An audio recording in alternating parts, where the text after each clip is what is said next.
Só que o sonho lúcido, né, que é esse tipo de sonho, ou o desdobramento consciente, ele ocorre fora da sua condição física, né? Ele não está, boa noite, bem-vindas.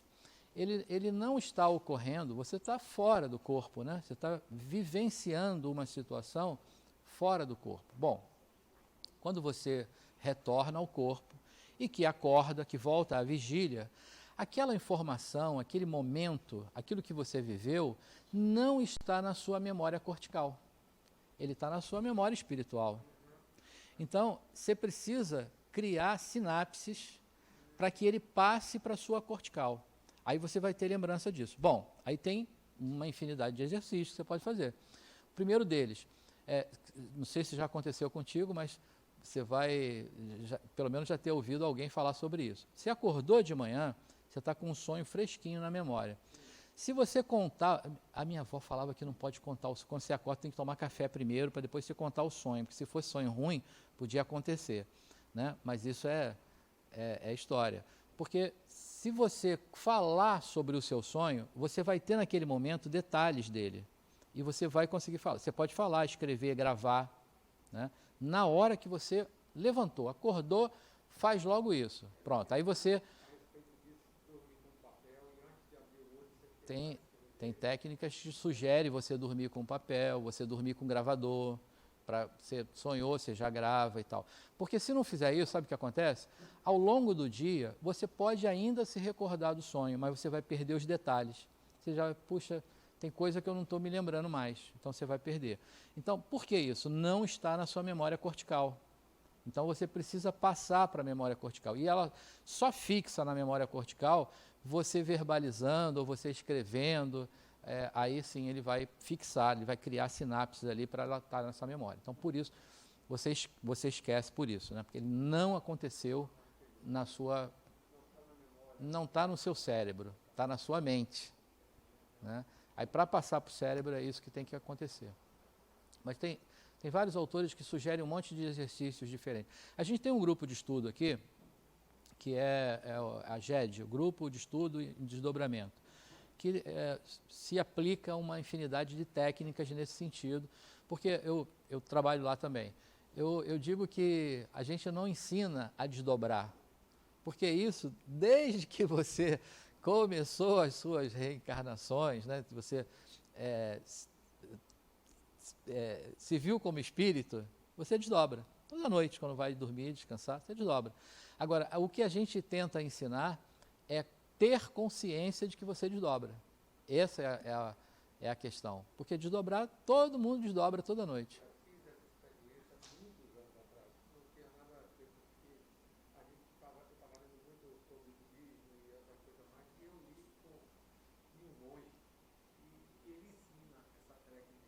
Uhum. E aconteceu comigo, aconteceu com muita gente. A gente faz a meditação, dá para ver, mas quando a gente sobe, a gente fica com medo. O medo é uma âncora. Aconteceu a mesma coisa. E vi que muita gente que fazia a mesma coisa. O medo é uma âncora. Você sentiu medo, você volta pro corpo. Isso realmente é. Mas é treino também. Depois que você vai afrouxando lá os laços, você vai treinando.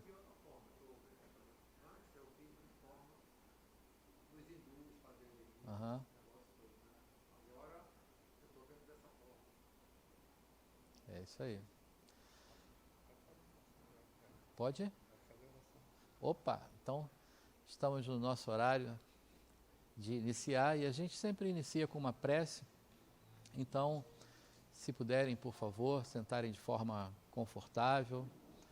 Eu pediria às meninas, se puderem colocar as suas bagagens ao lado para ficarem livres. E assim eu vou pedir que fiquem com os 2 pés no chão. E tudo isso tem um porquê. É para que a gente possa nos darmos de presente esse momento. Para que a gente esteja aqui inteiros.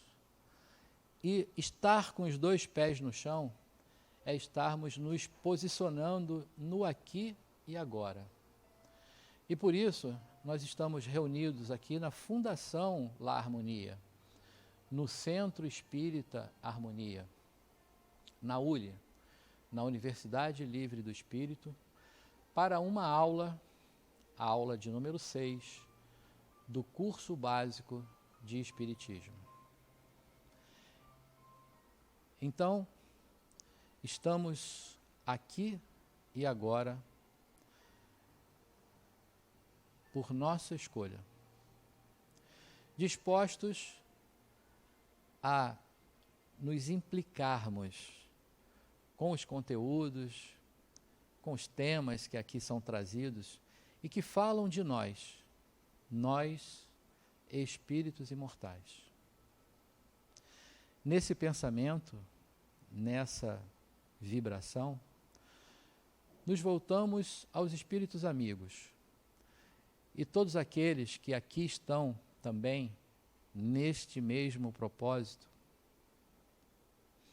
e rogamos que as boas energias possam recair sobre cada um de nós e que estas sejam o combustível que nos faça trazer o melhor entendimento e a melhor aplicação disso nas nossas vidas.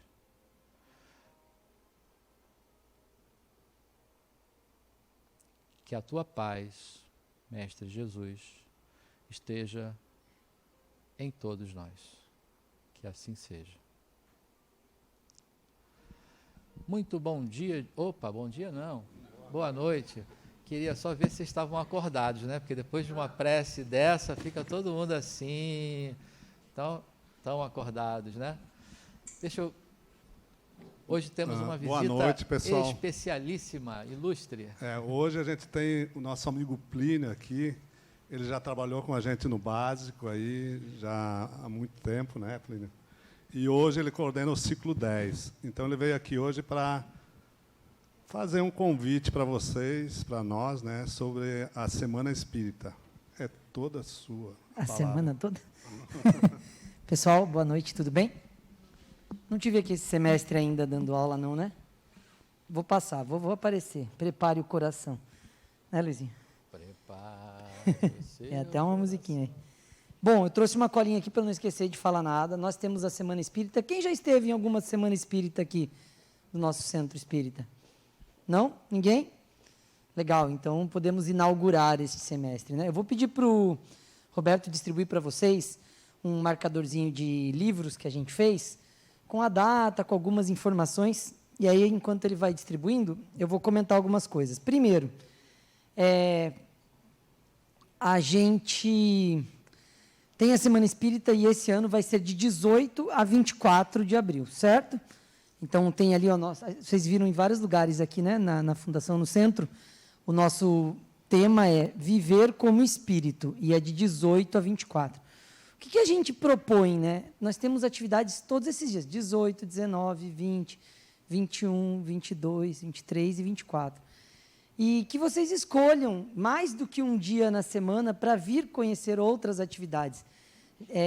Tem a programação direitinho, né? Vocês vão ter acesso, aí a gente começa a divulgar mais forte a partir dessa semana.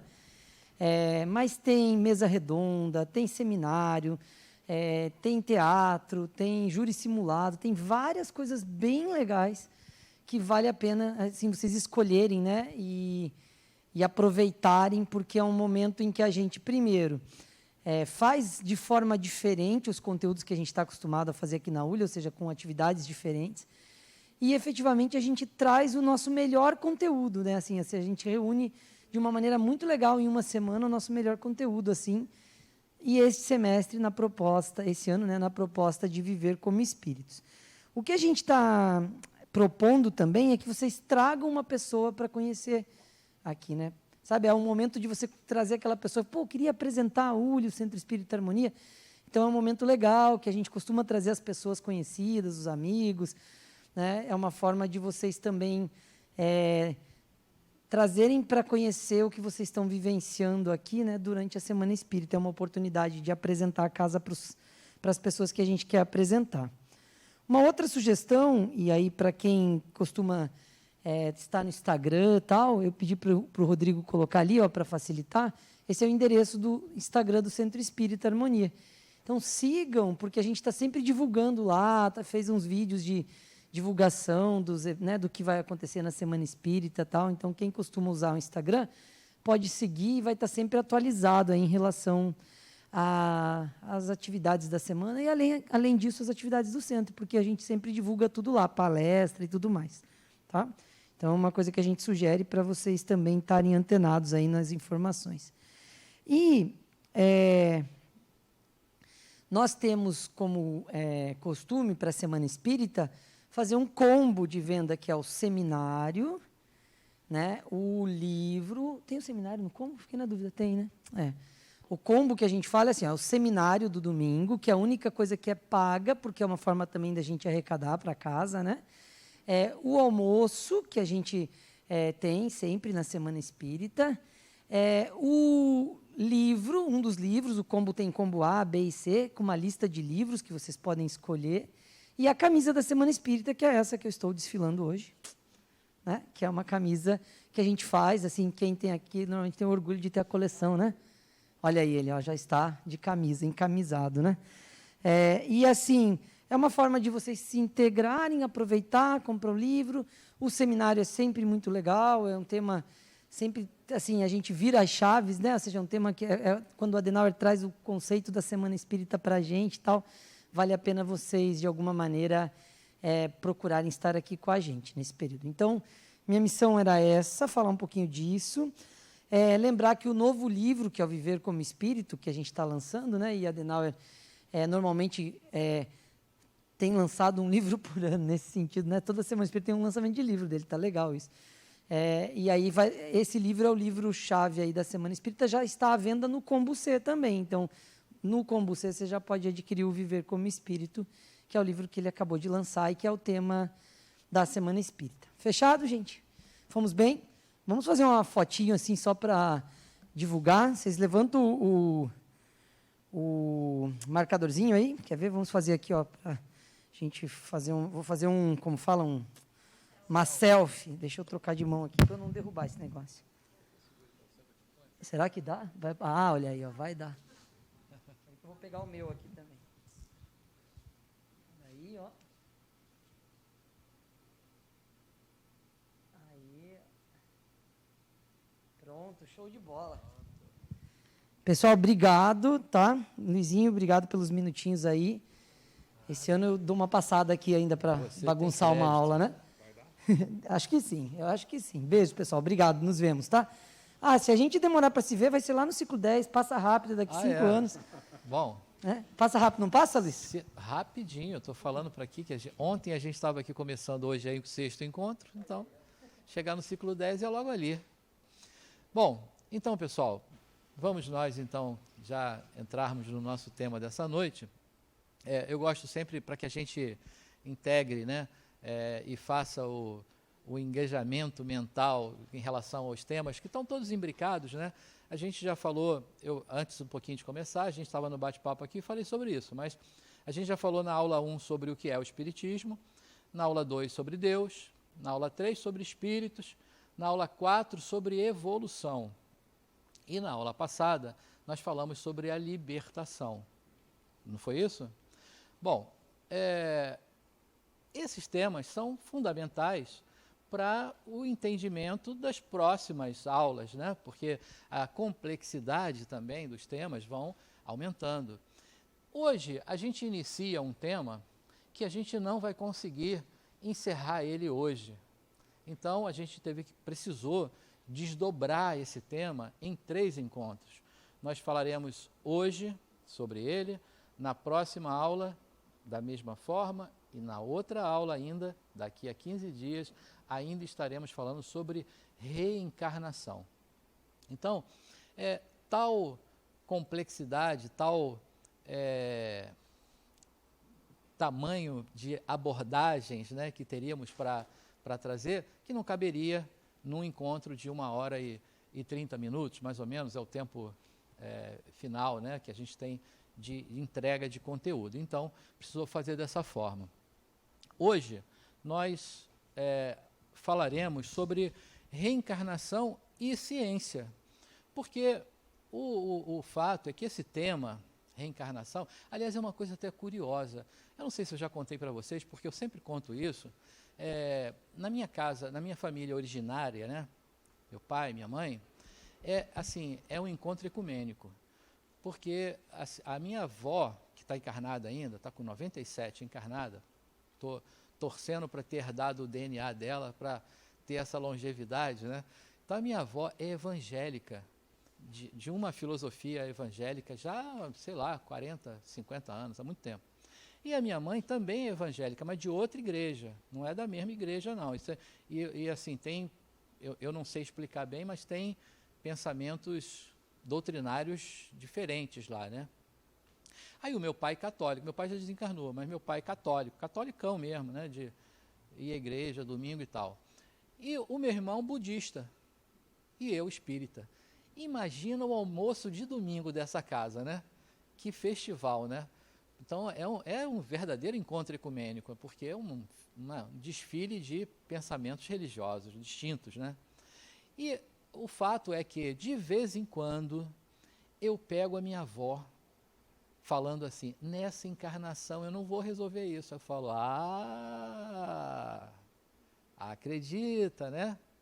Então, o fato é que a reencarnação é um tema que permeia as mentes humanas. Independente, muitas vezes, eu até trouxe uma pesquisa que eu achei muito curiosa, eu trouxe uma pesquisa da Datafolha e uma outra do Instituto Gallup. Não são muito recentes não, porque a verdade é que a gente não tem pesquisa sobre reencarnação todo dia. Mas só para dar uma ideia do que a gente está falando, né? Que quando a gente fala de reencarnação como ideia, ela está presente aí em todo mundo. Todo mundo, em algum momento, fala sobre reencarnação. Mas estamos numa casa espírita, fazendo um curso, né, de espiritismo, então a gente vai trazer os aspectos técnicos, né, fundamentais da reencarnação e a forma, vamos dizer assim, que o espiritismo prega, trata, e eu vou usar a palavra acredito, mas eu vou dizer para vocês que existe um passo além do acredito, né? Porque como acreditar, né, acreditar na reencarnação é algo que eu acredito, é algo que é possível, que pode ser, né? Tem um outro passo depois desse, que é aquele eu sei que é. Então não é o só acredito, eu sei que é assim, né? Talvez, né, alguns de nós já estejam nesse passo, talvez a gente consiga chegar a esse passo. E falando em acreditar, deixa eu primeiro, antes de falar em acreditar, deixa eu falar os nossos objetivos dessa noite, né? Então, em primeiro lugar, demonstrar que através de provas científicas, né, a gente está falando de reencarnação em ciência, através de provas científicas, que a reencarnação é um fato inquestionável e que a evolução se processa através dela.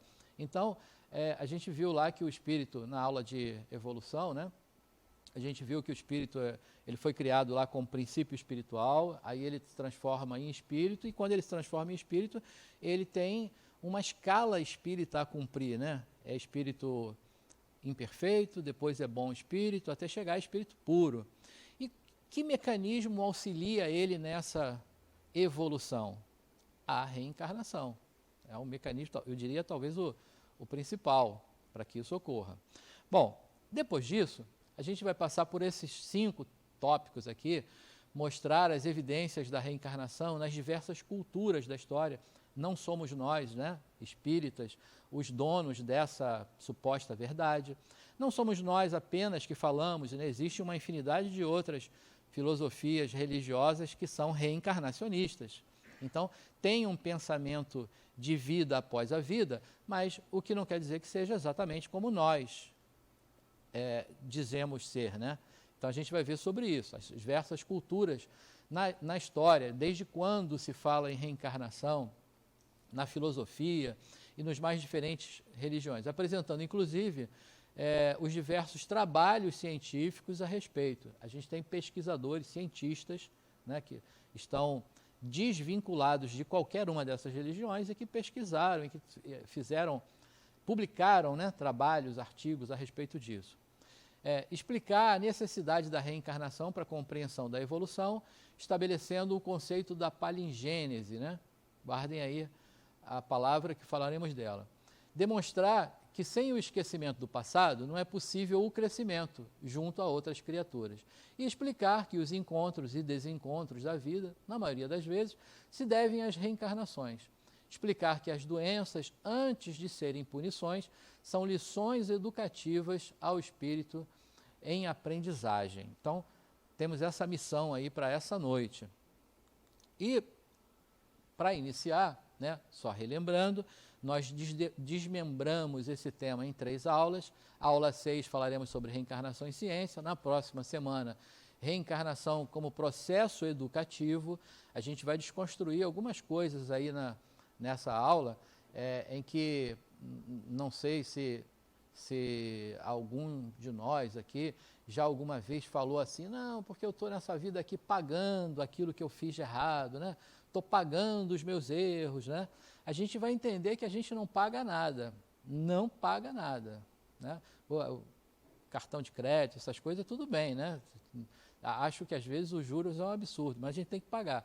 Mas na vida, nesse sentido, a gente não paga nada. Tudo e qualquer coisa que ocorra está posto para o nosso aprendizado. A gente faz da melhor maneira possível. Se a gente erra, a gente vai ter outra oportunidade de viver aquilo, de passar por aquilo, para que o espírito aprenda. Não é para que ele pague nada, não tem que pagar nada. Bom, e depois, na outra semana, o processamento da reencarnação. Então, a gente vai ver aqueles aspectos, né, das necessidades do gênero, né, da sociedade. O que o espírito precisa aprender? Ele precisa aprender tal coisa. Então, olha, essa região aqui pode ser mais favorável ao aprendizado dele. Essa determinada família vai favorecer, ele tem a ensinar, ele tem a aprender naquele grupamento, naquela sociedade, naquela região, enfim. Então, a gente vai ver sobre todos esses aspectos. Hoje, então, reencarnação e ciência. Mas eu queria começar fazendo uma pergunta para vocês, né? Vocês acreditam em reencarnação? De verdade? Quem não acredita? Fala para mim aí.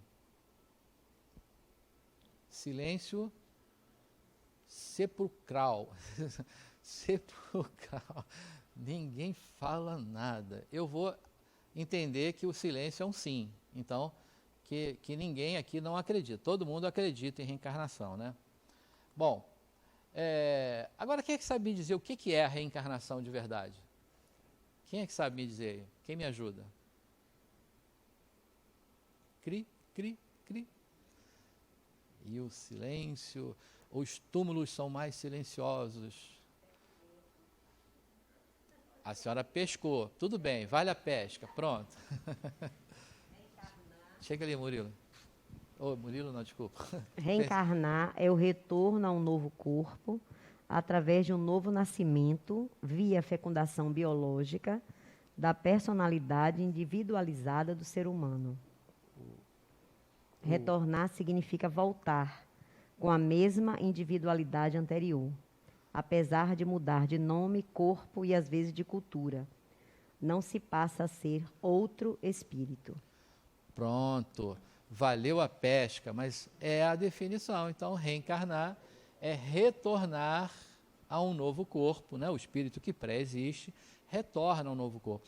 Quando a gente fala, eu acho que, se eu não falei, outros expositores aqui já devem ter falado, né? O termo entre morrer e desencarnar, né? Por exemplo, morrer é o corpo físico, desencarnar é o espírito que sai da carne, desencarnar. Reencarnar é ele retornar à carne, né? Então, o espírito que pré-existe retornando ao novo corpo formado para ele. Bom, será que existem provas científicas a respeito disso? O que vocês acham?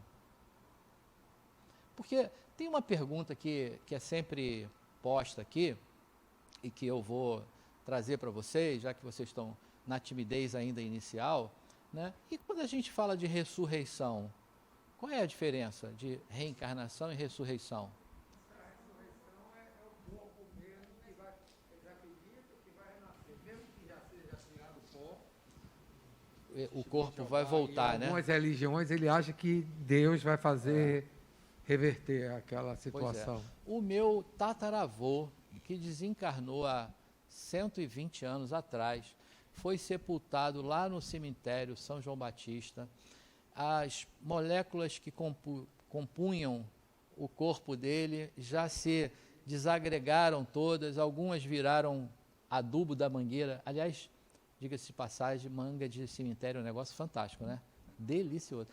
Eu era criança, sabe o que eu fazia com a minha turma? Eu morava perto do cemitério, né? A gente ia lá, pulava o muro do cemitério, roubava as mangas lá e depois ficava lá chupando manga.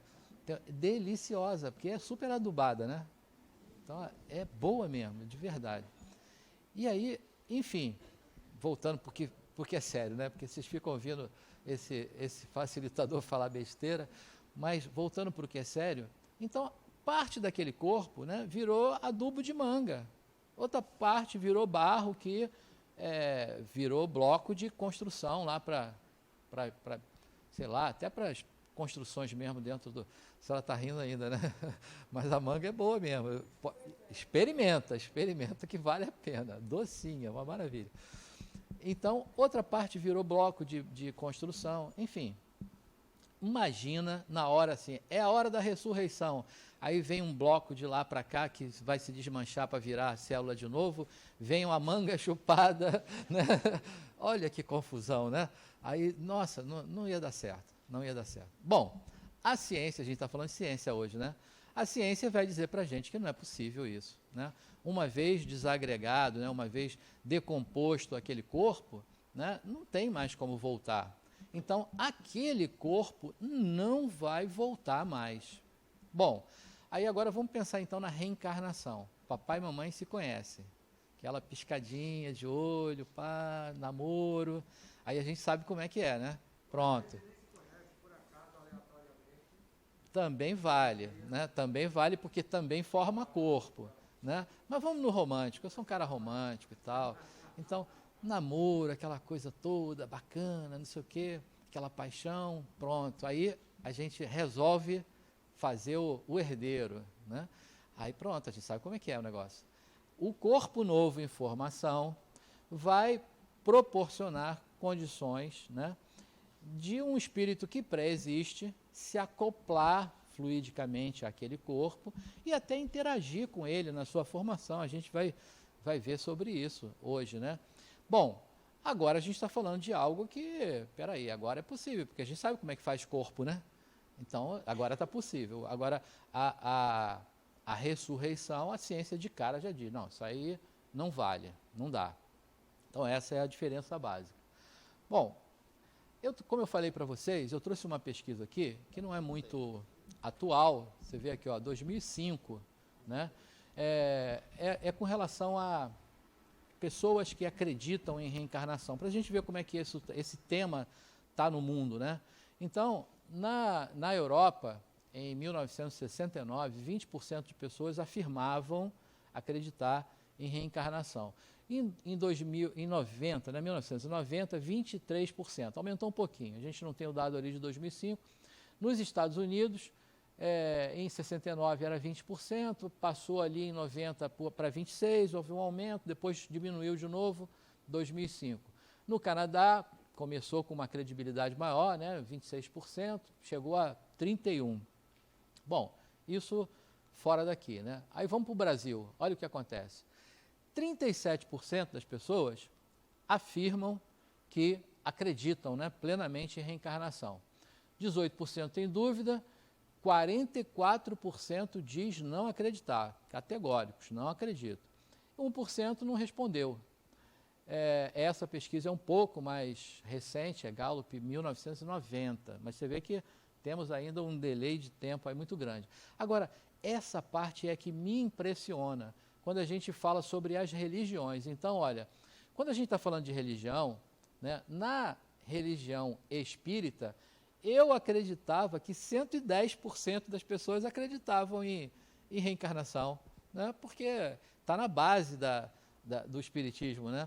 Mas olha só que coisa curiosa, 93%, ou seja, tem 7% do espírita, não quero falar um negócio desse, mas é fogo, né? Por quê? Como é que pode, né? Está na base lá do negócio e o Deixa o microfone chegar aí para o senhor, peraí. Eu não diria que esses 7% que não conta aí, eu conheço espíritas, espiritistas, que realmente não afirmam por medo.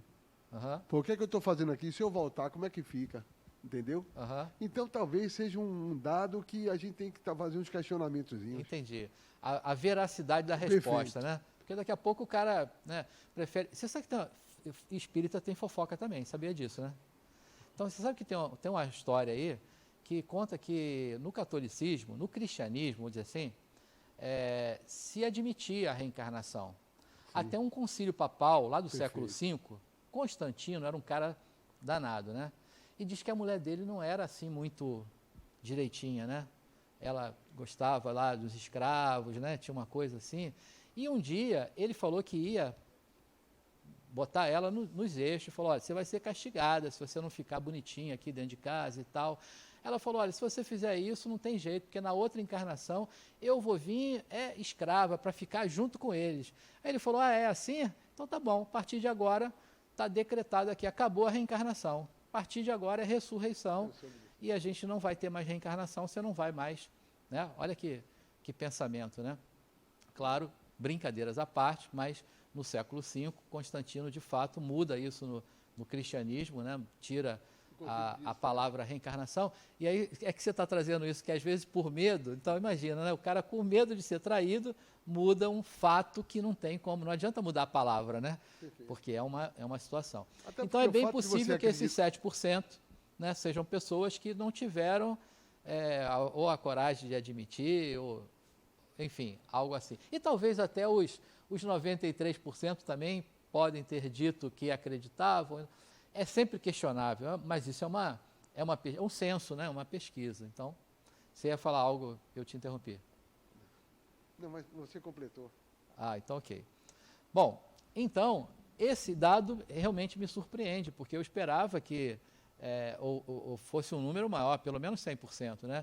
Agora, entre os umbandistas, 79%, entre as pessoas do candomblé, 68%, e esse número também é muito interessante. 44% dos católicos afirmarem que acreditam em reencarnação, talvez, se a gente for comparativamente, 44% de católicos seja um número quantitativo maior do que os 93% de espíritas. Porque, se não me engano, o censo sobre as religiões estava o espiritismo, você sabe disso? Eu acho que era 7%, né? Então, 7% da população, né, é espírita. Imagina, se 7% da população é espírita, é um número bem pequeno, muito pequeno, verdade. Então, o que acontece? 44% dos católicos, que é a grande maioria, é um número infinitamente maior do que os 97, 93%, né, dos espíritas. Então, enfim, é muita gente, né, que declara acreditar em reencarnação. Bom, isso é só uma curiosidade, né, que eu trouxe ali para a gente ter uma ideia de como isso, como essa ideia, né, está nas mentes humanas. Bom, vou dar uma passada aqui por um review da história, né, desde quando se fala em reencarnação e de que forma também, né, porque nem todo tempo, né, em todas essas épocas, se falou da reencarnação como o Espiritismo está tratando agora, está trazendo agora. Mas se fala de reencarnação há muito tempo. Por exemplo, 3.000 anos antes de Cristo, no Egito, né, haviam cenas reproduzidas, né, graficamente nas sepulturas, né? Então, lá no faraó Ramsés III e no sarcófago de Sete, em que se vê a alma condenada a tomar um corpo de um porco na terra. Então, havia um pensamento de que, uma vez o espírito, né, que já habitou um corpo humano, ele poderia retroagir, como uma espécie de castigo, talvez, retroagir e animar corpos animais. Então, nesse pensamento reencarnacionista, é possível a involução, não sei nem se existe essa palavra, mas vamos tratar assim. Bom, mais na frente, 2000 a.C., né, lá na Índia, nos textos Vedas, há uma parte imortal do homem, que é aquela ó Agni, que cumpre aquecer os teus raios, inflamar os teus fogos. De onde nasceu a alma? Umas vêm de nós e daqui partem, outras partem e tornam a voltar. Quer dizer, já tem uma ideia ali, né, dessa transição, uma hora encarnado, vai daqui para lá, outra hora vem de lá para cá. Então, já está trazendo essa ideia aí, que já está começando a ficar um pouco mais parecido com o que a gente fala agora. 580 a.C., Pitágoras, né? Olha lá, Sócrates, Platão. Aí Pitágoras diz assim: a alma nunca morre, mas recomeça numa nova vida, muda de domicílio, tomando uma outra forma. Quanto a mim, já fui Euforbes. Olha, esse ele até se lembrava dele numa outra encarnação. Já fui Euforbes, no tempo da guerra de Troia. E lembro-me perfeitamente bem do meu nome e dos meus pais, bem como fui morto em combate com o rei de Esparta. Então, ele se lembrava de uma vida passada dele, ó, já está trazendo ali um dado importante, 580 a.C. 530 entre os hebreus, né? Olha a fala ali, olha, o perverso morrerá, porque desviou-se da lei divina, por opção. Pelo excesso de erros, perderá-se e retornará para consertar a sua alma. Talvez aquela ideia que a gente tem aí de pagar pelos nossos erros, né? De pagar pelas nossas falhas, talvez venha daí, né? Porque o perverso vai ter que voltar para se reajustar, né? Como se fosse um pagamento, um castigo, né? Então, aí, 33 a.C., a alma veste vários corpos em tempos diferentes. A alma presa ora na criatura, ora naquela, ora nesta criatura, ora naquela. Assim percorre uma ronda ordenada pela necessidade. Então, Diógenes, né, falando sobre isso. Aliás, ali tem um erro ali que vocês não perceberam, mas eu já vou falar. Tem um erro ali que o 33 é DC, não é AC, né, depois. Aí aquela fala de Jesus bem interessante, ó. Em verdade vos digo, se alguém não nascer de novo, não poderá ver o reino de Deus. É o próprio Jesus falando, tem que nascer de novo, né? Então já está dando uma dica importante ali. Bom, no hinduísmo, é uma religião que a gente pode até dizer que é a mãe da ideia reencarnacionista. Nesse fim de semana, no sábado, eu estava fazendo uma aula lá na pós-graduação e se puxou esse assunto, porque a gente estava falando sobre reencarnação e sobre pesquisas, né? Então, existe um campo muito farto de pesquisa no Oriente, porque dentro da cultura, né, as pessoas crescem, né, ouvindo falar em reencarnação e dando credibilidade a esse assunto. No Ocidente, nem tanto. Então, muitas vezes, quando uma criança fala alguma coisa que está se referindo talvez a uma vida passada, ou uma outra época, algo assim, a gente acaba dizendo assim, isso é coisa de criança, é a criatividade, né? É coisa de criança, e deixa para lá. No Oriente, isso é cultural. Então, quando alguém fala algo assim, ele é ouvido. Opa, vamos ouvir aqui, porque pode ter aqui uma informação da sua vida passada importante. Então, se dá ouvido. Aí o campo de pesquisa é muito fértil em função disso, né? Então, na Índia, há muito tempo, né, se fala a respeito disso. Então, dos princípios hindus fazem parte 4 fundamentos. O karma, né, que a gente acaba se apropriando muito dessa palavra aqui, né? Então, o karma, que é a herança das encarnações anteriores, castigo ou recompensa, né? Tanto faz. O dharma, que esse é o cumprimento da lei e dos deveres religiosos, morais e sociais. Sansara, que é o ciclo das reencarnações. Então, quer dizer, os hindus dizem o seguinte, que o espírito só vai ser feliz quando ele sair da roda do samsara, ou seja, enquanto ele estiver encarnando, desencarnando, encarnando, desencarnando, é porque ele está se desenvolvendo. Quando ele consegue sair do círculo do samsara, é porque ele já está evoluído o suficiente, ele não precisa mais ficar encarnando e desencarnando. Então, o samsara. E o nirvana, né? Que é o ápice da sua evolução, né? Quando ele chega à iluminação. Então, ele está espírito puro. Então, é a ideia hindu. Agora, só os hindus, não, olha quantas culturas já falavam sobre a cultura egípcia, a grega. Então, na egípcia, os egípcios acreditavam que depois da morte a alma habitava durante 3.000 anos em todo tipo de encarnação vegetal e animal, e só então retornava à humana. Só voltaria ao corpo original se ele estivesse corretamente mumificado. Então daí, né, a mumificar lá os corpos dos faraós e tal, pensando no retorno dele, que deveria estar com o corpo ali pronto, né?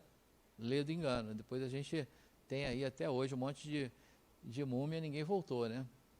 Só nos filmes de terror. Na grega, segundo a doutrina órfica, a pessoa é formada por um pequeno elemento divino e um grande mau elemento tirânico. Os humanos precisam aprender a eliminar o elemento tirânico dentro de si. Isso leva necessariamente muitas encarnações, a partir das quais a libertação é possível. A recompensa e a punição virão nas próximas reencarnações humanas ou animais. Então, ainda, né, nessa ideia grega, é possível que o espírito reencarne outra vez em animais, né, dentro desse pensamento. Platão dizia o seguinte: além de imortal, a alma existia na Terra em número imutável, e as reencarnações ocorriam de forma regular. Fala também da necessidade da purificação para liberar a parte divina da alma e permitir o seu retorno à companhia dos deuses. Então, os deuses estavam num mundo, né, que ele chamava de mundo das ideias, né, e o espírito, então, encarnado, né, vivendo aqui, tentando, né, na busca de se purificar, de se melhorar, né, seria a evolução, né? Era suprimir, né, a sua parte tirânica, a sua parte de mal, né? Seria mais ou menos essa a ideia, né? Tinha que acender a parte divina e suprimir a sua parte tirânica. Bom, enfim, são os pensamentos. Aí, em relação ao conceito cristão, a gente já até falou um pouquinho ali, né? Que os cristãos acreditavam na reencarnação até o século VI, eu falei 5, né? Os monges discípulos de Orígenes, no século III. O Concílio de Constantinopla, em 553 d.C., foi declarado que todo aquele que defender a doutrina mística da pré-existência da alma e a consequente assombrosa opinião de que ela retorna, seja anátema. Anátema para o cristianismo como é que é? Descomungar, né? É a pior situação que pode ser posto o cristão, né? Excomungar, eu falei descomungar, né?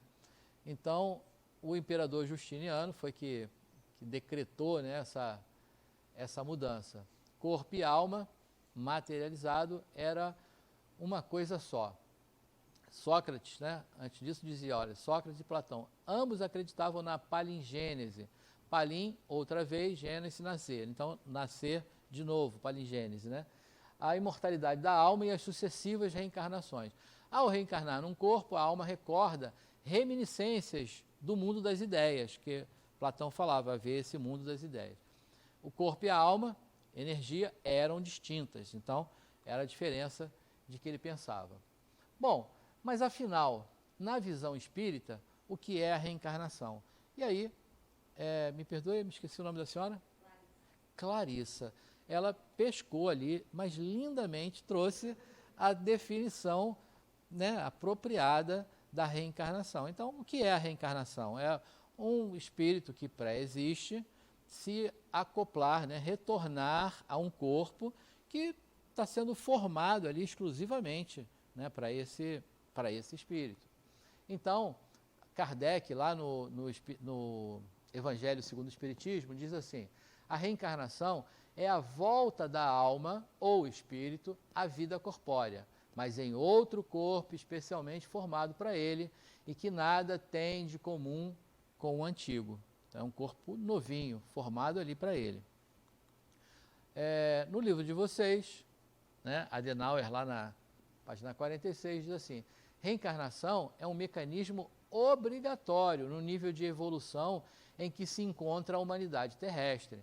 Ninguém está isento dela, não há privilégios. Então aqui não adianta ser amigo do rei, porque quer queira ou não, quer saiba ou não, você vai reencarnar, né? Não tem jeitinho, não tem, eu sou amigo do rei, deixa que eu vou, né, quebrar o galho aqui, não tem jeito.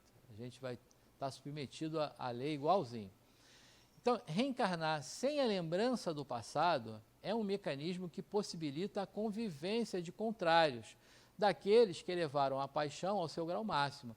Isso, a gente vai elaborar mais isso um pouquinho mais para frente, mas imagina que, por exemplo, nós tivemos uma vida em comum, né, há um século e meio atrás.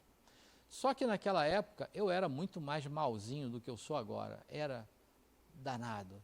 E pegava a minha espada e saía pegando todo mundo. Uma hora você passou pelo meu caminho e eu fui lá e tchum, tirei sua vida. Né? Dramatização aqui tá boa, né? O lobo não pode me ver que vai me pegar. Aí tirei a sua vida. Imagina que agora a gente está aqui na ULE, aí você olha para mim, lembrando de tudo, né? A gente está lembrando de tudo. Você olha para mim e fala assim: olha só, está aí com o microfone na mão agora, disfarçando de expositor espírita, mas esse cara não vale nada, foi ele que tirou a minha vida no passado, eu vou pegar ele agora mesmo. E aí eu, desprovido, olha o tamanhão do cara, olha o meu tamanho aqui, já estava ferrado agora, né? E a gente não ia conseguir construir uma relação agora, porque no mínimo ia ficar pensando, foi ele que me matou na vida passada, se não pensar em dar o troco a ele agora, alguma coisa de vingança eu queria fazer. Bom, agora ele não lembra de nada disso. Eu também não lembro de nada disso. Aí agora a gente pode começar uma relação. Puxa, aquilo que ele falou lá é legal, não vou acreditar não, mas eu vou pegar o livro aqui que ele sugeriu, vou ler, puxa, legal, tal, pode até virar uma amizade. Então, não estamos lembrando de nada. Vai que depois que a gente desencarna, vai demorar muito tempo, mas a gente desencarna, pode até lembrar, olha só, rapaz, esse cara aqui que era o expositor lá, que estava dando aula aqui, falando um monte de coisa para a gente, foi ele, meu algoz lá, o meu assassino, né? Puxa, eu naquela época fiquei com raiva, mas agora a gente construiu aqui uma relação legal, então, puxa, atenuou, né? Eu estou inventando uma história muito mal enjambrada aqui para tentar explicar isso, mas isso acontece algumas vezes até na própria família, né? Dois irmãos que nasceram agora e que no passado foram inimigos, mas agora nascendo na mesma família, como irmãos, algumas vezes ainda se estapeiam, né? Nem sempre quer dizer que é porque é irmão que vai ficar tudo lindo, né? Ah, sim. Não.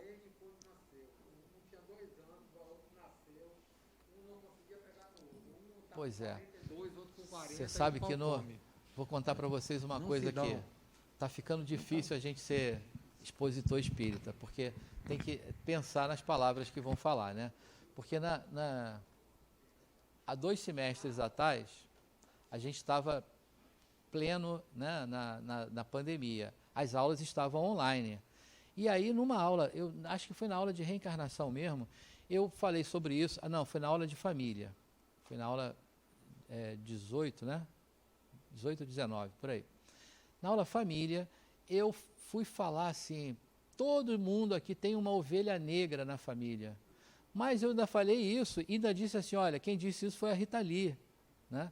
Rapaz, o pessoal caiu de pau em cima de mim, porque eu não podia ter falado ovelha negra, porque não é politicamente correto, né, falar ovelha negra. Aí agora, você vê, ó, agora quando você falou assim, olha, tem um caso desse na família, eu ia falar, mas todo mundo tem uma ovelha negra na família. Aí eu calei, falei, não posso repetir isso.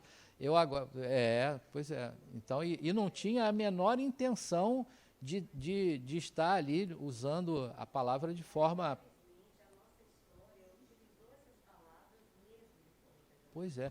E eu não E a tinha. gente termina falando pelo costume. Não tinha, não não é? tenho essa intenção, mas a Pois gente é. tem que se policiar para não. Muito. E a gente É. fazer um recomeço do pensar, não é?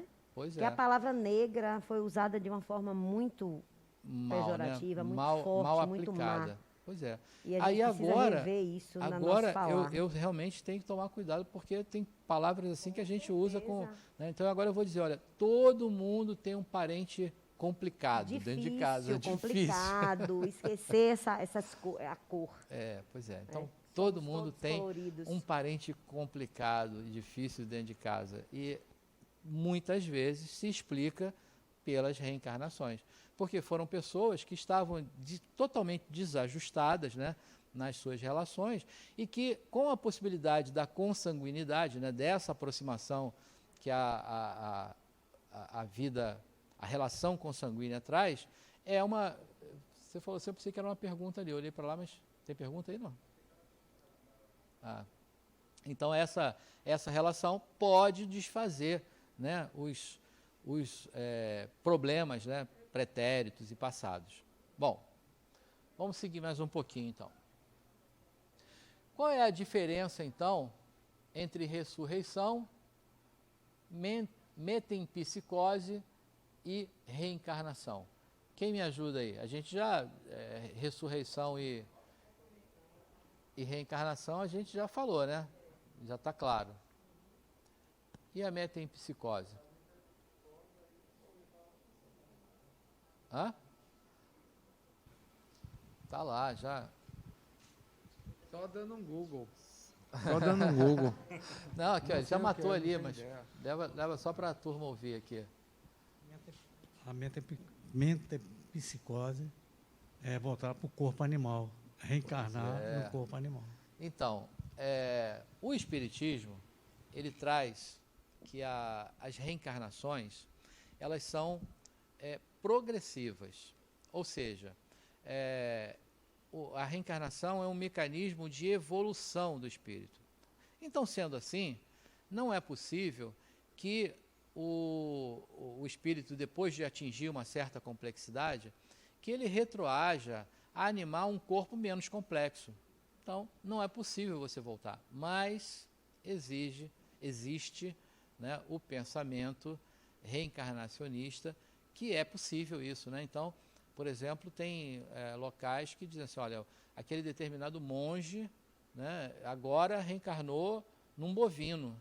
Então, o pessoal vai catar lá aquela vaca, aquele boi lá, que é a reencarnação do monge. Bom, não é assim que a gente vê, prega e entende a reencarnação.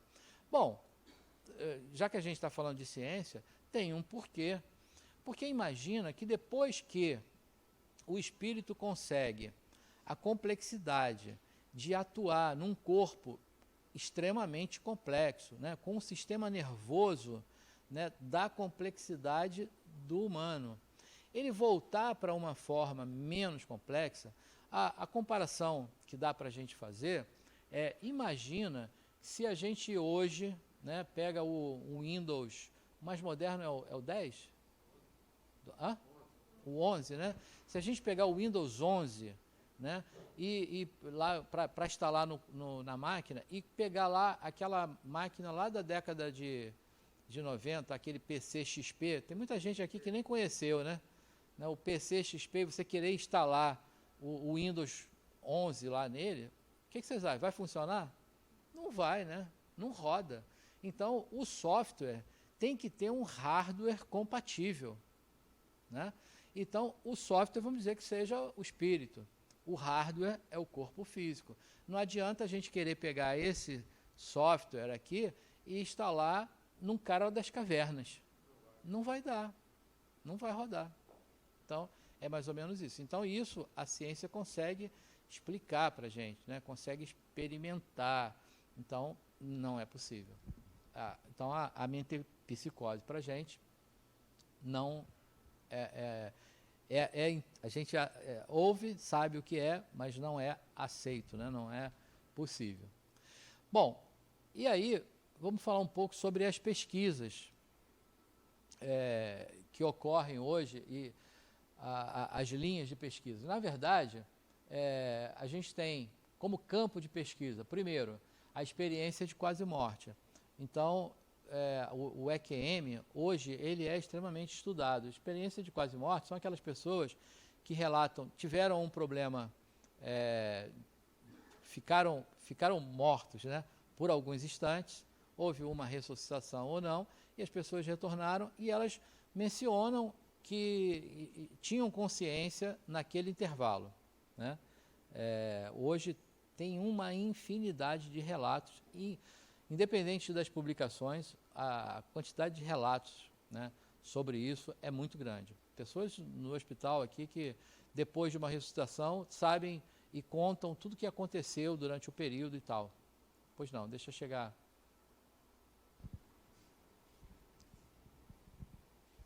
Mas aí não entra naquele mesmo caso do desdobramento, que as memórias ficam no espírito. Como é que elas lembram de tudo para contar depois? Exatamente daquela mesma questão que a gente falou. Ela precisa passar para o físico para ela formar a sinapse, criar a memória no cortical. É exatamente assim. A experiência que o espírito está vivendo naquele momento é fora do corpo, mas quando ele retorna ao corpo, ele pode passar por isso. Então, de acordo com a intensidade do que ele está vivendo, ele vai trazer maiores impressões ou menores impressões para o físico. Então, ele pode trazer uma quantidade de memória importante, ele pode trazer menos, mas ele sempre vai trazer alguma coisa, né? E o EQM, a gente pode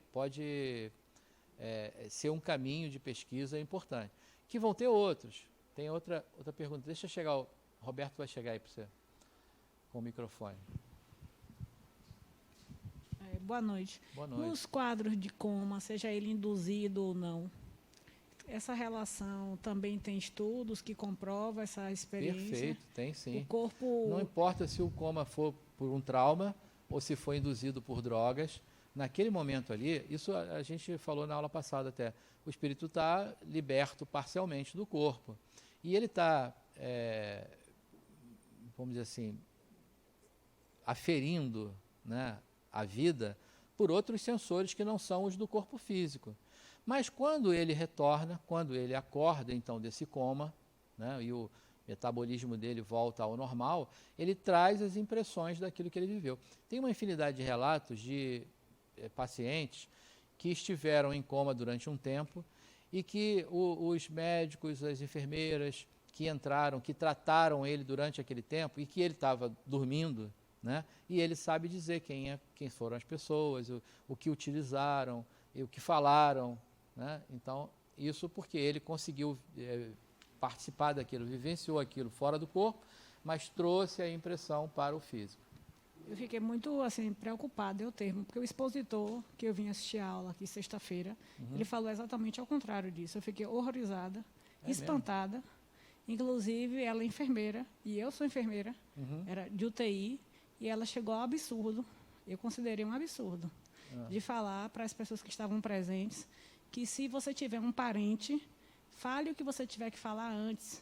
E não adianta você ficar se descabelando no leito, usou esse termo mesmo, porque ele não está ali, ele não sente nada, porque é separado, ele é encaminhado de forma que ele não sente nada que o corpo está sentindo.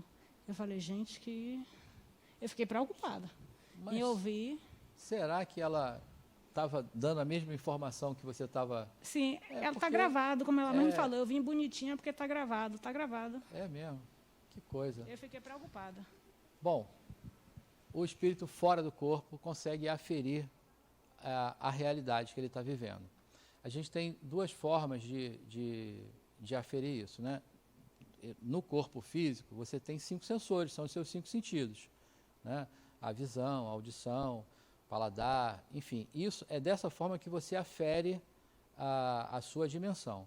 Quando você está fora do corpo, o perispírito, por isso, quando a gente fez a aula 3, que falou do perispírito, eu enfatizei bastante alguns aspectos, porque são propriedades do perispírito que fazem com que ele também afira essa realidade. Só que tudo isso está acontecendo, foi que, me perdoe, eu esqueci seu nome, foi Valdir?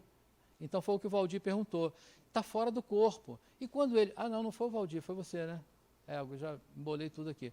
Mas quando ele volta para o corpo, ocorre como se tivesse um desdobramento, né? Aquela realidade que ele vivenciou, ela é trazida para a memória física, porque ela não está na memória física, ela está na memória espiritual, está lá na mente, né? Tá num dos corpos do perispírito que agrega, que armazena essas informações. Elas precisam ser passadas para a memória cortical. E elas passam para lá de acordo com a sua intensidade. Se foi um evento que foi muito intenso, ela passa com mais facilidade. Se não foi tão intenso, ela vai trazer alguma leve lembrança. Quando aí um exercício de fixação disso é a verbalização ou a escrita. Então, quando você faz isso, então você vai poder até explicar melhor do que eu, você fazendo as sinapses ali, né, a memória se fixa na cortical.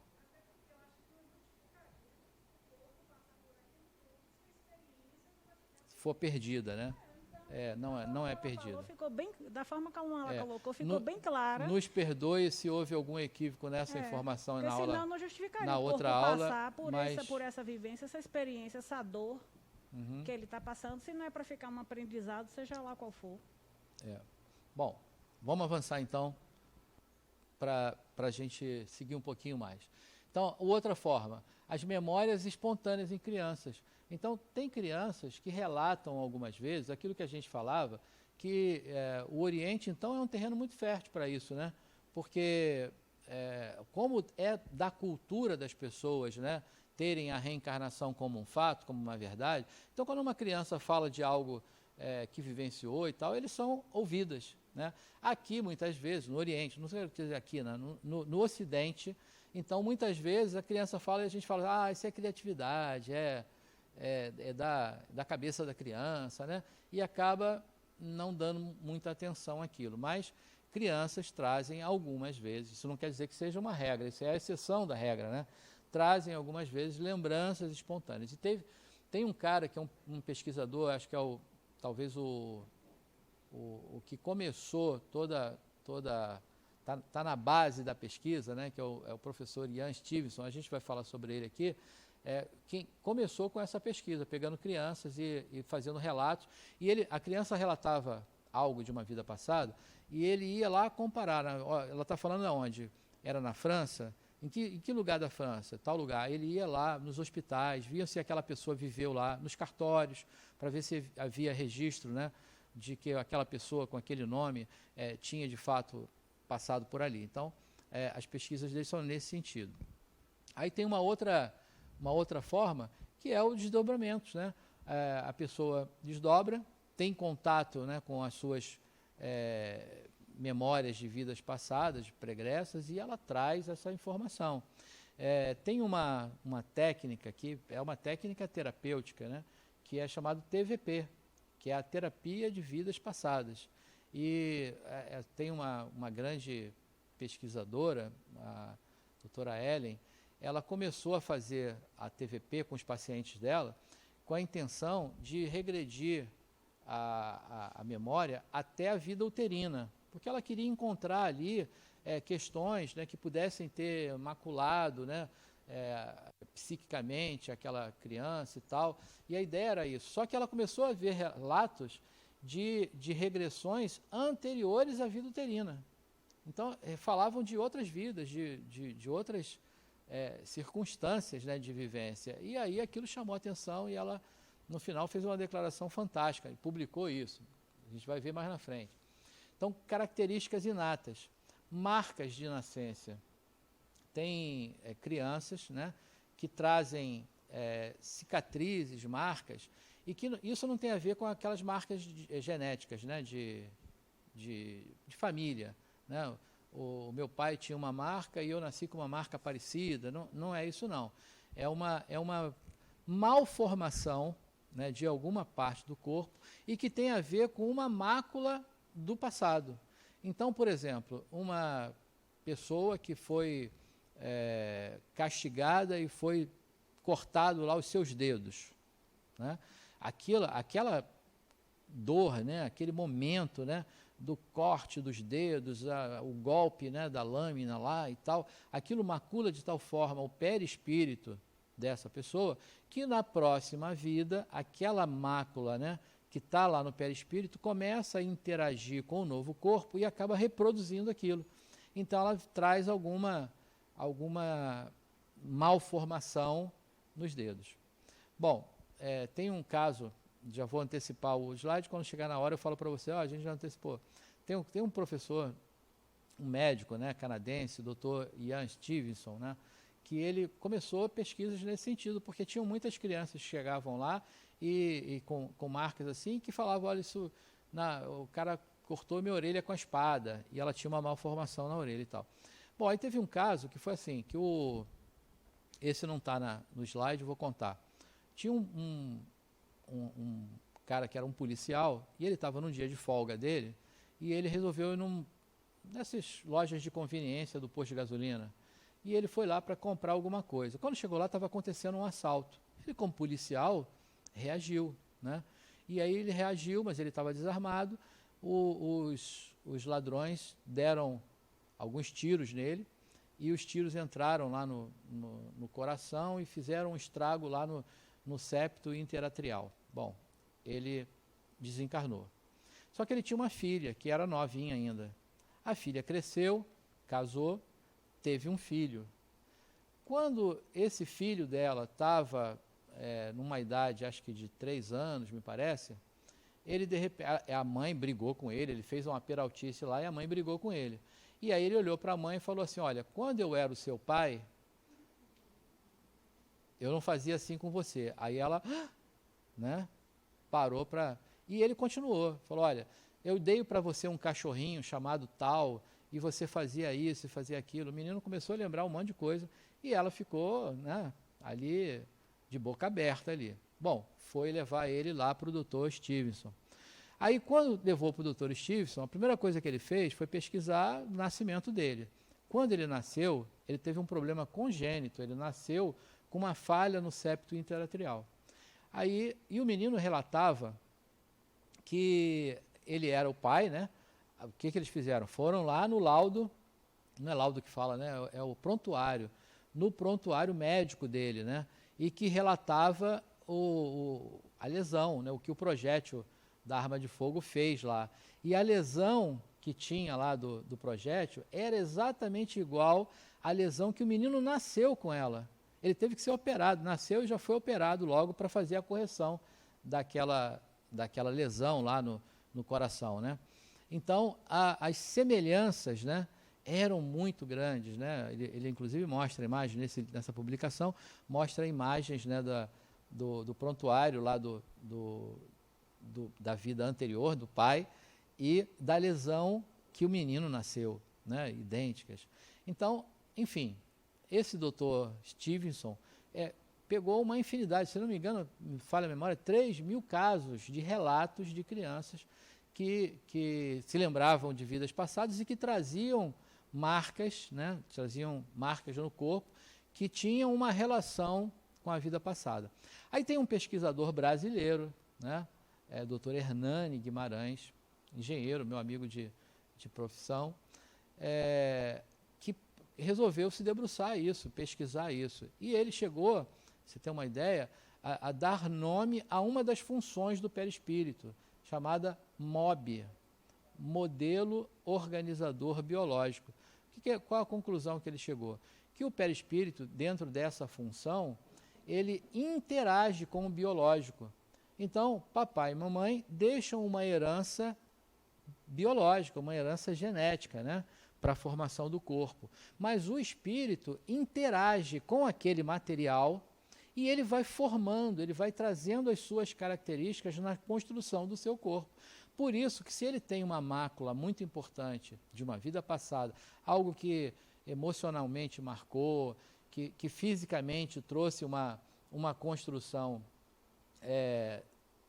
de uma perda, enfim, né? os dedos cortados, um tiro no coração, ele trazendo aquilo, ele reimprime isso no seu corpo e a criança nasce com aquele problema congênito, né? Já vem com aquela questão ali ou com aquela marca. Bom, tem relação, mas a gente tem que, foi o que eu falei antes, tem que diferenciar de sinais de família. Por exemplo, a minha avó, ela tinha uma marquinha, tinha não, ainda tem, uma marquinha que o meu irmão tinha uma igualzinha, muito semelhante, no mesmo lugar, e o meu filho agora, quer dizer, eu não tive, o meu filho agora tem uma igualzinha também. Aquilo ali é a marca de família, não tem a minha avó, meu irmão, meu filho. Não tem a ver, nesse caso, né, a marca que eu estou me referindo, então, por exemplo, o meu tataravô teria, e agora o meu filho teria, ele sendo a reencarnação dele, né? É uma marca que ele traz da própria pessoa, mas de uma vida passada. Não aquela que é uma herança genética, talvez, né? Uma marca que é da família. Certo? Qual é a diferença? Então, joia. Chegou a ler o livro de Brian Weiss? Sim. Brian Weiss é psicólogo e judeu, né? Aham. E ele começou a descobrir através das sessões, e o pessoal regrediu a vida passada, e ele começou a pesquisar e escreveu vários livros, e tem várias experiências fantásticas. Tem um monte aí de psicólogo envolvido nisso, inclusive a doutora Ellen Wambach, que a gente vai trazer aqui. Então, a TVP, terapia de vidas passadas. A TVP, ela pode utilizar uma técnica de hipnose, né, de hipnotizar o paciente, fazendo com que ele regrida a momentos, né, da sua vida passada ou totalmente a sua vida passada. Eu devia ter falado isso antes do outro slide, mas há tempo ainda. Na verdade, existem 3 linhas básicas. Deixa eu botar esse negócio aqui que eu esqueci até de desligar. Ainda bem que nenhum cobrador me ligou essa hora. Já pensou? Ia ficar tocando o telefone aqui. Existem basicamente 3 linhas de pesquisa. A primeira delas são as pesquisas de lembrança espontânea. Então, essas pesquisas são realizadas em crianças, né, que têm esse tipo de lembrança. A gente está falando de lembranças, mas eu tenho certeza aqui que a gente vai ter uma unanimidade nesse conhecimento, que são crianças que trazem habilidades. Elas não trazem só a lembrança, mas trazem a habilidade presente. Recentemente, eu sou terrível com esse negócio de WhatsApp, sabe? Eu sou um jovem há muito tempo meio complicado. Eu tive que aderir ao WhatsApp porque no meu trabalho não tem mais como você não usar o WhatsApp, porque tomou conta. Então eu uso, mas quando tem grupo com muita coisa, eu às vezes passo uma semana assim, olhar, quando eu olho tem 150 mensagens. Aí eu faço assim, ó, aí vai as 150 de uma vez e eu não vejo nada. Então eu sou péssimo com esse negócio. Mas de vez em quando chegam umas coisas e a gente vê, né? Então, há pouco tempo mesmo, estava rodando aí um menininho, acho que 3 anos de idade, tocando piano. Como é que... Não, de vez em quando tem um negócio desse, né? Não dá para ter 3 anos de idade e ter aprendido piano. Não dá. Então, a explicação mais lógica para isso é lembrança de vidas passadas. Então, às vezes não são só relatos, né? Às vezes são habilidades que eles trazem. Isso é o correto? Não. Como eu falei, a falha, vamos dizer assim, né? É a exceção da regra. Não é o correto, mas acontece e tem uma frequência bem grande. Teve uma outra coisa que são tendências nossas. Por exemplo, pessoas que já tiveram uma convivência com a música, por exemplo. Vou inventar uma história. O cara conviveu com a música, cantava, tocava instrumentos e tal. Aí nessa encarnação agora ele não teve nenhum contato com a música. Mas na hora que ele pega um violão, na hora que ele pega lá uma flauta, o cara tem jeito para aquilo, né? Ele pega no negócio e vai ali, daqui, e se duvidar, ele sozinho, ele vai tirando aqui uma notinha aqui, outra ali e consegue tocar. às vezes em detrimento de outro, que o cara entra na aula, fica ali, Belém, e não consegue tirar som nenhum, né? O cara não tem o jeito para aquilo. Então, tem pessoas que trazem, né, aquela habilidade inata ali, está ali, o negócio está meio adormecido, mas se você for tocar no negócio, no ponto, você consegue trazer isso. O tiro de ouvido, né? Olha, comprei aquelas revistinhas lá, eu vou olhando as posições aqui, toco, né? Então, são habilidades que estavam adormecidas ali, que você consegue trazer, resgatar de volta, porque o espírito não perde nada. Está tudo guardado lá no perispírito. Você só precisa ir reativando aquilo, né? Bom, então, por que nas mentes, né, de todos passa a reencarnação?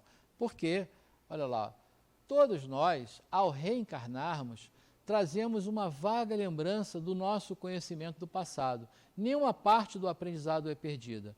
O espírito, quando liberto da matéria, pela morte ou pelo sono, pode, sob certas condições, ter acesso às memórias passadas e revelar uma inteligência superior a que se utilizava. Quase sempre uma parte do aprendizado fica inibida, para que o processo de aprendizado continue.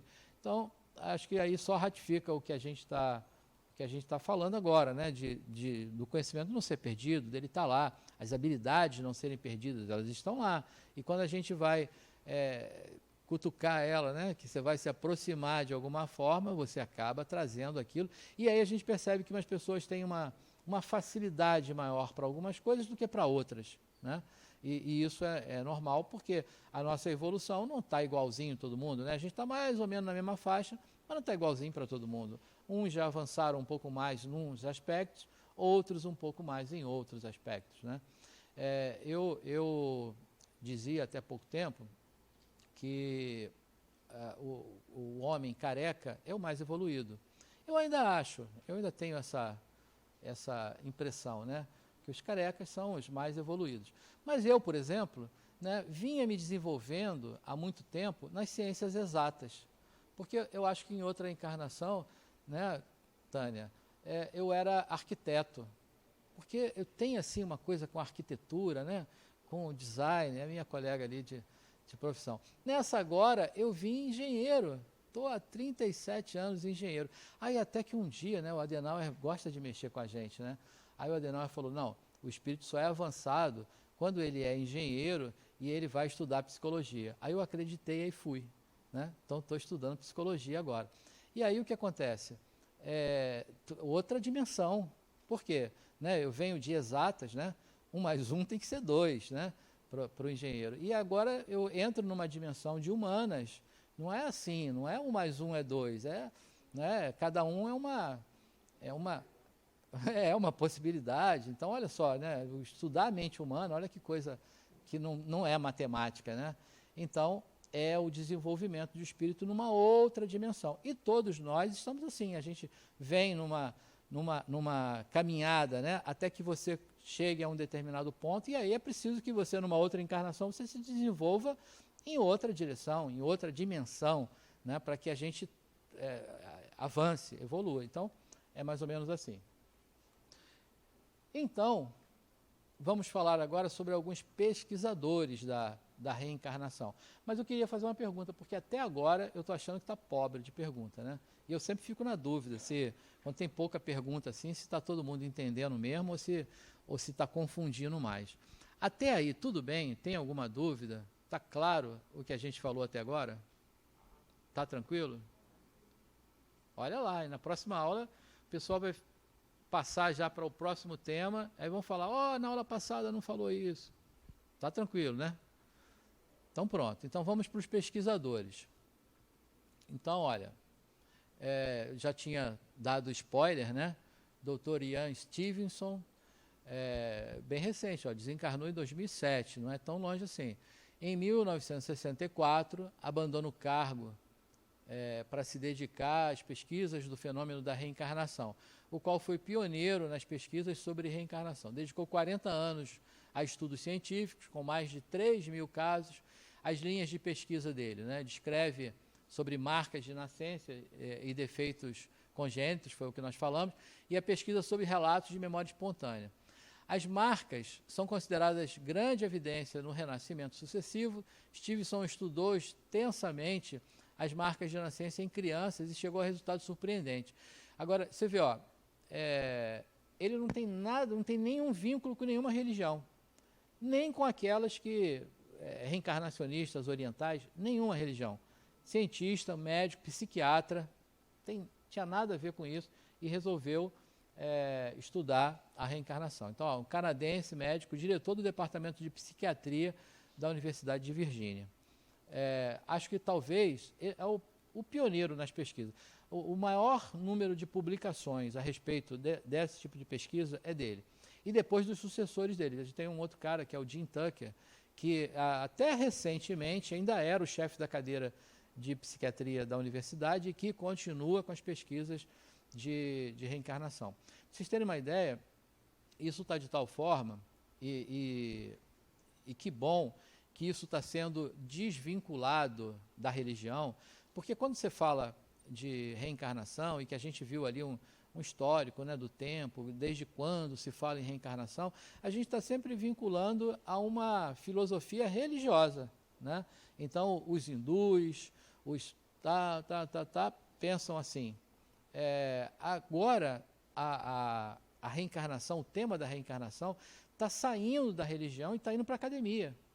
Aqui no Brasil, a gente tem universidades que já estão buscando a pesquisa da reencarnação.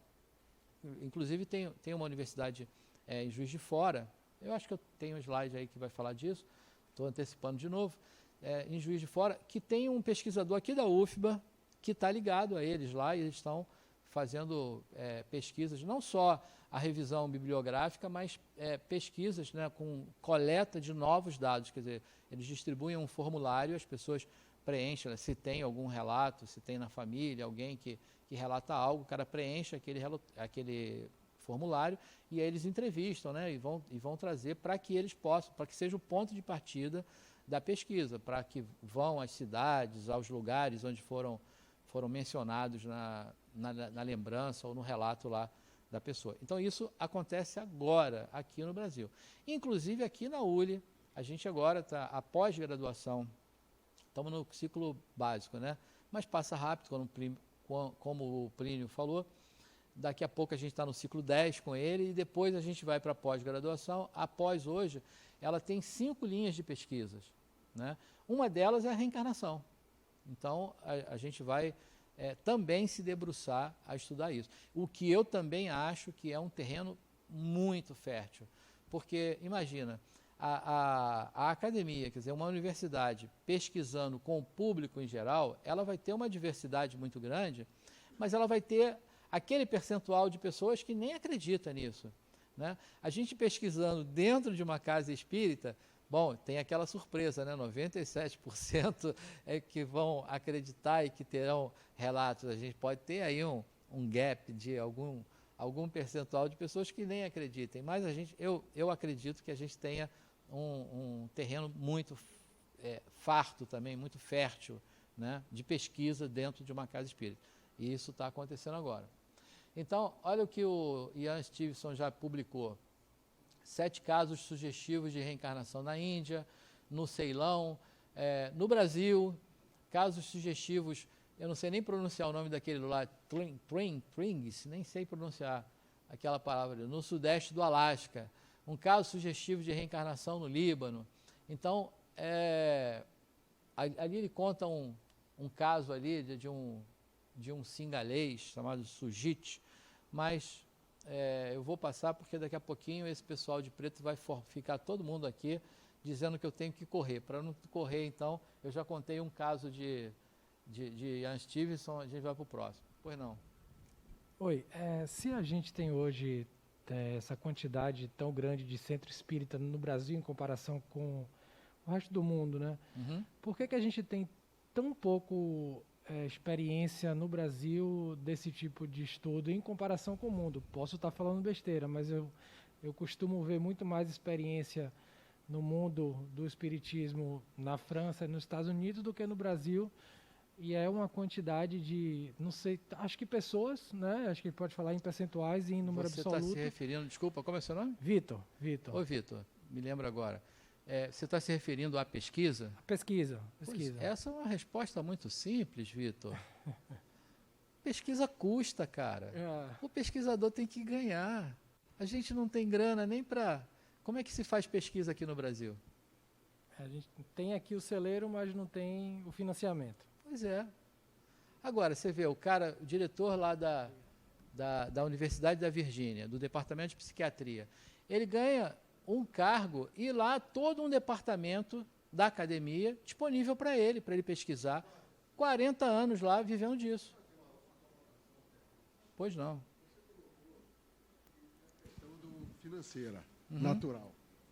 Agora, será que também, porque aqui a gente está vinculado muito mais à questão religiosa também e não científica? É um aspecto também e porque muito também, importante. se fosse um pouco mais filosófica, também facilitaria. Então, mas haja visto, como eu acabei de afirmar, a gente tem na Universidade de Juiz de Fora um departamento agora de pesquisa da reencarnação.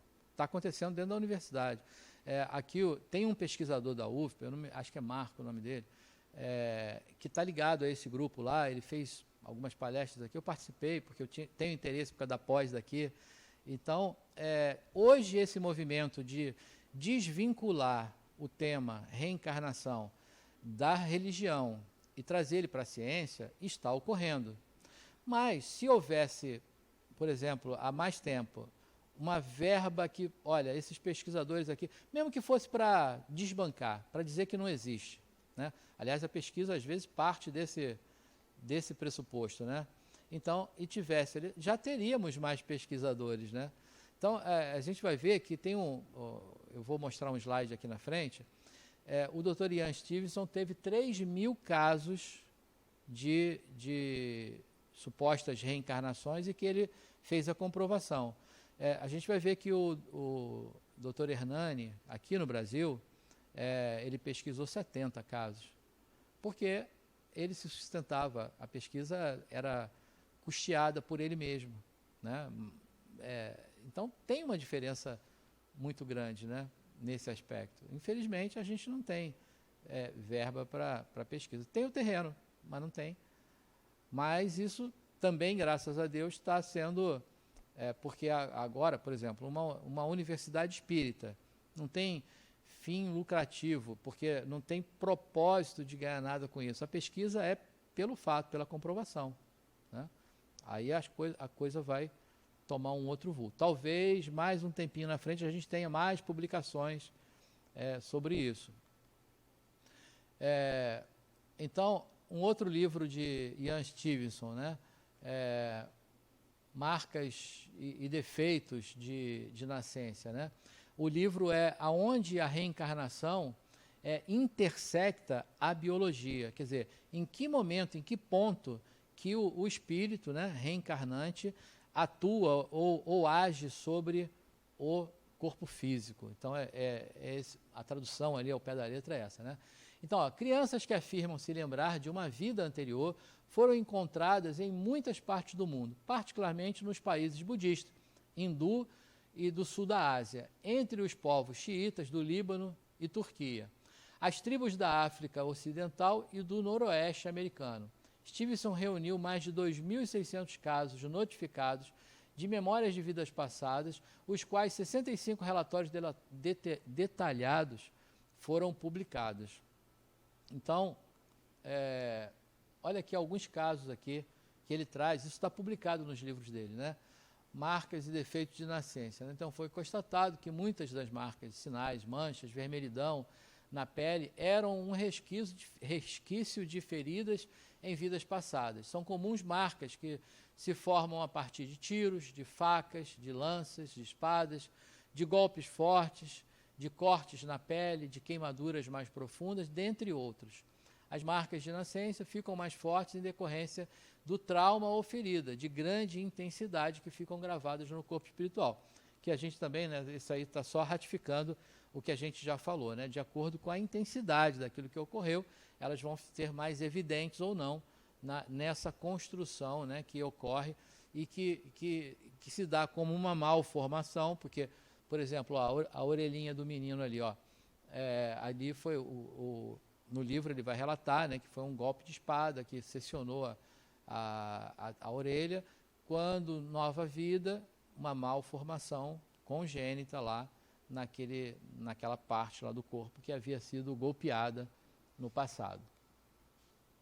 Então, essa doutora Ellen, né, que eu falei dela ainda agora, Ellen Wambach, né, em 1982 fez um relatório de aproximadamente 1.000 casos de pessoas que retornaram, usualmente através de hipnose, é a técnica que ela utiliza, né, ao grupo de regressão, a experiência do nascimento e antes desse. Um padrão se desenvolveu nitidamente devido aos relatos desses indivíduos que mostram uma consistência considerável. Em muitos casos, os indivíduos lembram-se de uma vida prévia e do tempo entre as vidas, quer dizer, entre uma encarnação e outra, ele consegue lembrar que viveu na erraticidade, né, viveu numa cidade espiritual e relatam sobre isso. Essa doutora Ellen, eu adoro essa frase dela, essa afirmação, porque o fato foi o seguinte, ela começou, eu contei aqui, né, ela começou a ouvir relatos de pacientes que ela queria regredir até a vida uterina, mas eles falavam de coisas anteriores. E ela falou assim, não é possível, será que isso é uma histeria coletiva? O que está acontecendo? E ela começou a intensificar a pesquisa dela. Até que depois de uma quantidade de casos, ela faz essa afirmação aqui e publica, né? Ela disse assim, olha, eu não acredito em reencarnação, eu tenho certeza que ela existe. Então, esse é o passo, né, que eu falei, que está além da crença. Então, não é algo que a gente acredita que seja, a gente sabe que é. Então, é um passo além, né? Não estar na crença apenas, mas no fato. É assim.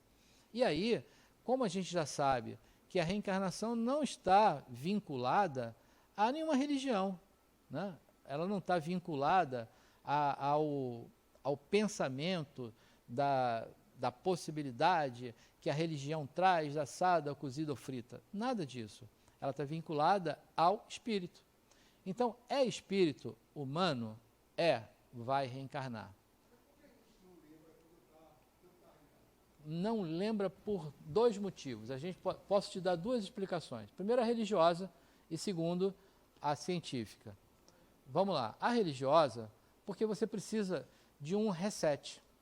Você precisa de um ponto de reinício para que você reconstrua as suas relações. Hã?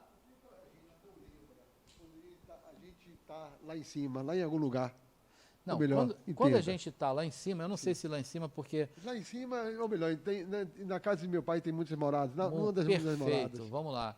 Então, a dimensão espiritual sobrepõe, né, tudo. Não tem lá em cima, lá embaixo, tem do lado, né, a gente está toda parte. Mas quando está nesse momento, você se lembra, sim.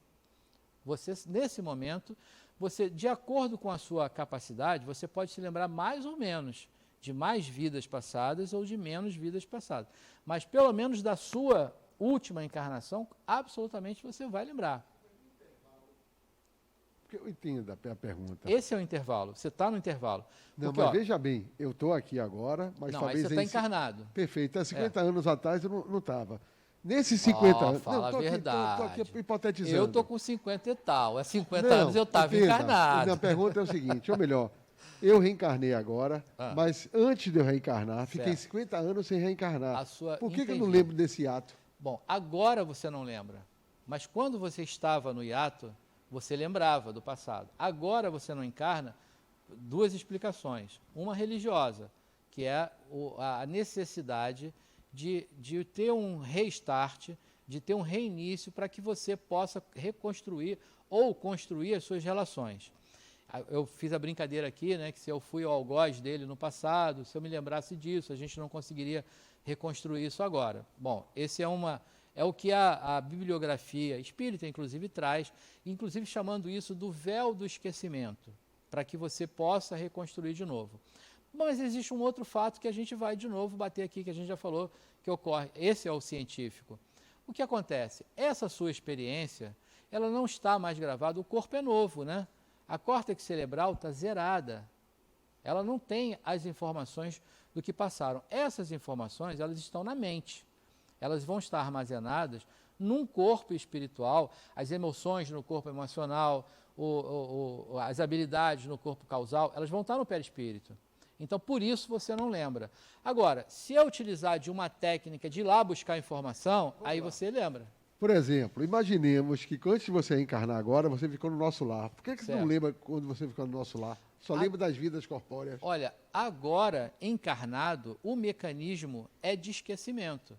Porque o que eu vivi em nosso lar, eu acho que não, porque eu mereço... nosso lar, cidadezinha, pá, rasteira, né? Mas o que eu vivi em nosso lar, eu agora, em vigília, eu não me lembro. Porque esse é o propósito, esse é o correto. Porque o que eu vivi não está na minha córtex cerebral, deste corpo aqui. Por isso não está nessa memória para que eu agora possa lembrar. Eu fui dormir, desdobrei, eu vou lá e acesso essa informação. Se eu quiser trazer ela para essa, então há a possibilidade de trazer. Mas ela não está aqui agora, porque ela não foi vivida nesse corpo. Ela não foi vivida nessa córtex. Por isso ela não está aqui agora. Mas ela está numa instância espiritual, na mente. Valeu? Então pronto. Tem aqui. Não, mas eu acho que entendi o que ele quis dizer. Ele está falando porque, assim, há relatos de lembranças de vidas passadas, quando nós estávamos encarnados. Uhum. Mas ele está falando do período em que a gente está desencarnado, antes da nova encarnação, entendeu? Uhum. Também existe desse período da... erraticidade. Esse sim. momento. Então, por exemplo, eu era Maria na vida passada. Maria desencarnou. Passei um período na erraticidade, numa cidade espiritual qualquer. Então ele até falou, olha, você estava em nosso lar, eu brinquei, né? Nosso lar não, estava em outra cidade, talvez nosso lar.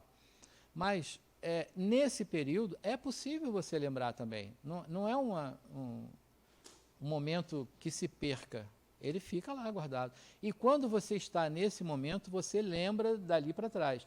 Quando você está encarnado, aí agora a sua consciência está num corpo físico. E você, então, tem a sua memória espiritual, que está guardadinha lá. Se a gente for trazer isso para a psicologia, essa memória espiritual, ela está no seu inconsciente. Ela está lá, mas você não acessa ela. A sua memória cortical, o que você viveu da sua infância até o seu momento atual, está na sua córtex cerebral, está na sua memória física. Aí ela está no seu consciente. Então, no seu consciente, você só tem o que está nessa vida. No seu inconsciente, você tem o passado. Bom, vamos usar uma técnica de hipnose, de TVP. Vamos lá buscar o que está no seu inconsciente. Você traz para cá, aí você começa a se lembrar. Isso provocado, eu estou buscando essa informação. Agora, tem pessoas que isso vem sozinho, né? Ele irrompe lá o seu inconsciente, vem para o seu consciente. Aí você tem a lembrança do que aconteceu. E essa lembrança pode ser do seu período, que a gente chama de erraticidade, que é o período entre as encarnações. Ok? Tranquilo até aí, pessoal? Então vamos avançar um pouco mais. Então, eu acho sensacional essa afirmação da Ellen Wambach. Eu não sei se é Wambach ou Wambach, mas, enfim, a afirmação dela é sensacional, porque é ir além, né? Dar esse passo de sair da crença, mas de saber que é fato, né? Então, a Ellen, né, esse processo que ela usa é um processo provocado ou espontâneo, por meio do qual o espírito encarnado ou desencarnado fica em condições de relembrar o passado. Inúmeros casos têm surgido de pessoas que passam a relatar vivências anteriores durante a regressão de memória. Também, só para ratificar o que a gente já tinha falado, né?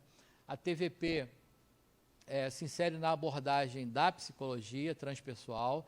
Ela abrange recordações extraídas sob hipnose ou terapias de vida passada, né, TVP. Esse processo foi desenvolvido com fins terapêuticos, onde psiquiatras e espiritualistas se utilizam de técnicas apropriadas para dissolverem condições neuróticas de pacientes psiquiátricos, chamado TVP, terapia de vida passada. Bom, como eu falei, a ideia dela era tratar dos pacientes dela naquele momento em que houve o trauma, né? Para que ela pudesse desfazer o trauma, né? Ela teria que ir até o momento que ele aconteceu. Então ela queria voltar à infância, ela queria voltar talvez à vida uterina, né? A criança pode ter trazido lá um trauma dentro da barriga.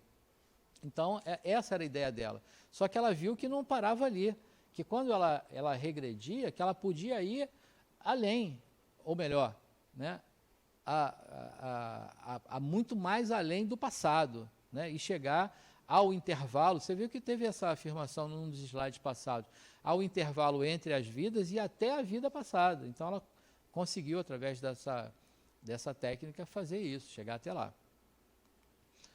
Bom, e com que objetivo você encarnou? Aí essa doutora Ellen, ela resolveu fazer uma pesquisa, né, de querer saber das pessoas que objetivo elas tinham, né, em mente para terem reencarnado. E aí olha as respostas que ela obteve. Primeiro, a conclusão que ela chegou foi que todas elas queriam aprender a se relacionar com os outros e amar sem exigências ou possessividade, que esse foi o objetivo geral. Mas ela encontrou 27% que dizia que queria crescer espiritualmente, vinculando-se à orientação das pessoas. 25% desenvolver experiências de aprendizado de si mesmo e sobre a vida. 18% se harmonizar com os familiares. Eu achei que esse dado aí é pequeno, porque, né, como eu falei antes, eu acho que a gente tem dentro da família sempre aquele parente complicado, né? Que eu não vou repetir o que a Rita Lee falou, porque ela me botou em maus lençóis da outra vez.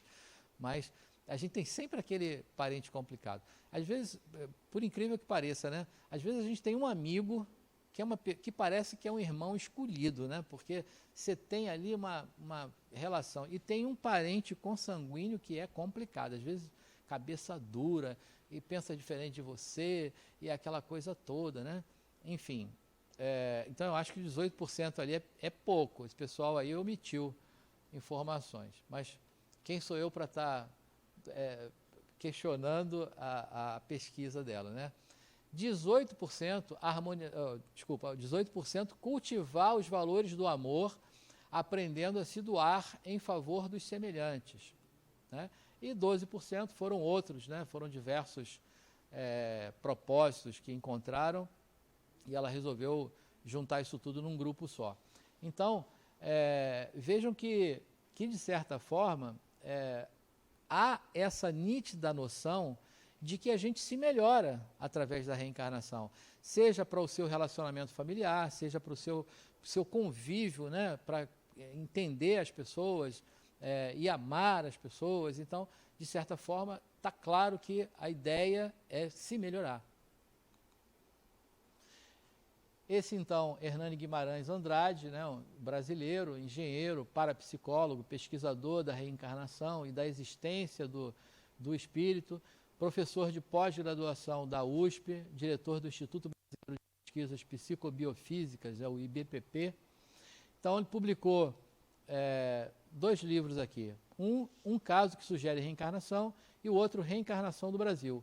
8 casos registrados, 75 estudados. Estudos com crianças de 2 a 4 anos, com recordações reencarnatórias, registrados com a devida precisão, nome, localidade, aquele mesmo critério que a gente falou, né? Que havia o relato ali. Aí ele falou, olha, por exemplo, eu vivi no Ceará no ano tal, e naquela época teve uma doença assim, sabe? Aí ele vai lá para o Ceará, pega lá os cartórios de lá, né, para ver os registros, e se naquela época, de fato, tinha aquelas características que ele falou, se aquela pessoa viveu, se havia registros, né, hospitalares e outros, né, cíveis, da existência daquela pessoa. Então, a pesquisa dele foi feita nesse sentido, usando esses critérios. E aí, o que, me perdoe, seu nome é? Isso. Marco. Então, o que o Marco trouxe para a gente, né, com relação a esquecer o passado, e eu antecipei. Por que, então, esquecemos o passado? Então, eu já dei esse spoiler, né? Primeiro, porque, de verdade, é preciso. Imagina que, se a gente teve relações complicadas, se já foi uma relação boa no passado, maravilha. Então, ela agora vai ser melhor ainda. Mas, se ela foi conflituosa, a gente tem a oportunidade de, nessa nova relação, a gente desmanchar aquilo que foi feito, que foi mal feito no passado, né? Tem a possibilidade de resolver. Ao passo que se lembrasse daquilo, não ia ter condições, né? Não ia conseguir falar, pô, mas foi você que pisou no meu calo, então agora eu vou fazer a mesma coisa com você, e aí a gente fica naquela disputa de vingança e ninguém avança com isso, né? Esquecendo, não, a gente reconstrói e dá certo. E a explicação científica, então, eu já dei, porque esse evento não está naquele corpo, naquela memória. Por isso você não lembra dele, né? Só através de técnicas de buscar. Então, o esquecimento do passado é um mecanismo que permite o recomeço, atenuando os sentimentos de culpa e de remorso, de vingança. O esquecimento é parcial, ele fica num estado latente, todo conhecimento aprendido nas outras existências. Então, ele está lá latente, a gente sabe que ele está lá, você só não consegue acessar ele por si só, a menos que seja uma lembrança espontânea. E ainda porque esquecemos o passado, então, inconvenientes, né, com a lembrança. Poderia humilhar-nos intensamente pelas lembranças desagradáveis de muitos deslizes morais. Então, eu fui um assassino na vida passada, agora como é que eu ia, né, saber disso, como é que eu ia me comportar, né? Seria terrível. Eu não fui não, estou falando de brincadeira, viu, gente? Vão ficar assustados aí com... Sei lá o que eu fui na outra vida. As meninas costumam pensar que foram princesas, né? As meninas, fui uma princesa. Os meninos nem tanto ficam pensando que são príncipes, mas eu não estou preocupado, nem sei o que eu fui na outra encarnação. Eu digo para minha mulher, mas isso é chaveco, né? Eu digo que eu e ela, a gente viveu num lugar que ela era uma dançarina, né? Sei lá como é que era, num pub, e eu era o garçom. E eu era o garçom apaixonado por ela, né? Eu vivia dizendo para ela que eu ia tirar ela daquela coisa de ser a dançarina e tal. Aí nessa encarnação a gente veio já arrumado para casar, então já com tudo, né, preparado.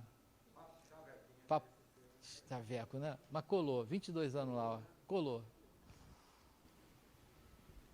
Tem um filme que eu assisti que eu acho muito bonito, Além da Vida. Sim. Que mostra até essa questão de quando você desencarna, né? O que acontece, porque eu fiz uma pergunta uma vez para uma amiga que é espírita já há muitos anos. Aí ela me sugeriu esse filme, porque realmente mostra que o pensamento dele que levava ele aos lugares, né? Às moradas, no caso. E fala de uma história de amor, e você falou agora, e eu lembrei mesmo. Porque amor além da vida. Mas é porque tem um além da vida também. Tem um monte. Hollywood está sendo um ajudante fantástico, porque está colocando um monte de filmes aí. Claro, a gente tem que tirar um pouco lá, né? Como é que dá o nome? Isso aqui é poético, né? Como é que é? A licença poética, né? A gente tem que tirar a licença poética porque não é um filme espírita, né? Mas eles trazem uma ideia bem bacana e tem divulgado aí bastante. Então tem uma infinidade de filmes que trazem essas questões aí da vida. O Amor Além da Vida é aquele que é com Robbie Williams, não é esse? Sensacional, adoro esse filme. O cara vai no umbral atrás do amor dele, né? Não, foi só para dar curiosidade. Dando spoiler do filme, quem não viu, né? Foi mal. Mas esse spoiler foi legal, porque esse traz curiosidade. Pois é. Então, ó, exaltação do orgulho e da prepotência em virtude de posições de destaque no passado. Aquelas pessoas déspotas, né? Já viram? Aquelas pessoas que têm o nariz empinado assim, né? Sabe com quem você está falando? Então, foram os poderosos do passado e que agora vêm e acham que tem ainda esse poder, né? Danosos efeitos nas relações sociais, pois se tivéssemos as nossas lembranças vivas, né? Aí, vantagens, oportunidade de recomeço, sem lembranças perturbadoras, reconciliação com antigos adversários, superação de traumas passados em circunstâncias ora renovadas. Então, tudo isso. E um fato, já chegando na nossa reta final aqui, é que, de verdade, eu acho que eu falei isso na outra aula, mas eu vou falar agora, reafirmar, eu não quero que vocês acreditem em mim, em nada que eu falei aqui. Tudo que eu respondi para vocês, as afirmações que eu fiz e tudo que a gente conversou aqui, não acreditem, não acreditem. Agora, façam o seguinte, eu estou trazendo aqui uma relação, né, bibliográfica para que vocês vão comprovar, né, para dizer assim, será que o que ele falou está certo? Será que o que ele falou é verdade? Será que o que ele falou está dentro do direcionamento que a doutrina dos espíritos traz? Então, por favor, tem uma lista aqui, ó, As Vidas Sucessivas, Albert Rocas, Reencarnação no Brasil, o doutor Hernani Guimarães Andrade, Morte, Renascimento e Evolução, do mesmo autor, Vida Pretérita e Futura, da editora nórdica, Dr. Bernager. Dr. Bernager é um indiano, trabalhou junto lá com o Dr. Ian Stevenson e com o Dr. Jim Tucker, que está agora na Universidade do Canadá. Então, ele tem assim uma infinidade de casos. Na Índia, os relatos são impressionantes. Eu sou Camille Desmoulins, não sei se a pronúncia é essa, Hermínio Miranda, investigando vidas passadas, reencarnação, elo perdido, cristianismo. Olha que fartura, olha quanta coisa a gente tem ali para pesquisar, para estudar, para ler, né? E a maior parte desses livros aí, por exemplo, Hermínio Miranda, ele acabou se tornando espírita. Então ele passou a ser um estudioso do espírito, né? Ele nomeou uma função, uma propriedade do perispírito, a MOB, né? O modelo organizador biológico, aquele que eu falei que interage com o corpo físico. Então ele acabou se tornando espírita. Mas a maior parte ali não é espírita. São pessoas que estão desvinculadas de qualquer pensamento ou movimento religioso e muito menos ao espiritismo. Não tem vínculos com o espiritismo. Então, bom, tem um aqui que é espírita, Adenauer Novaes, conhecendo o espiritismo, esse é espírita. Mas a maior parte aí não o é. Bom, não podia chegar ao fim desse nosso encontro sem falar de Jesus, né? Olha lá, em João 3 diz assim, respondeu Jesus, em verdade te digo, que se um homem não nascer da água, líquido amniótico, e do Espírito, não poderá entrar no reino do céu. Não te admires de que eu tenha dito, é necessário que torneis a nascer. Jesus está falando de quê aí? Reencarnação. Mas o pessoal Né? acha que é ressurreição. Pois é, mas aí foi o cara lá que não estava seguro com a esposa, né? O tal do Constantino. Aí o que ele vai fazer lá no concílio papal lá? E aí Allan Kardec diz assim para a gente, nascer, morrer, renascer e ainda progredir. Sempre tal é a lei.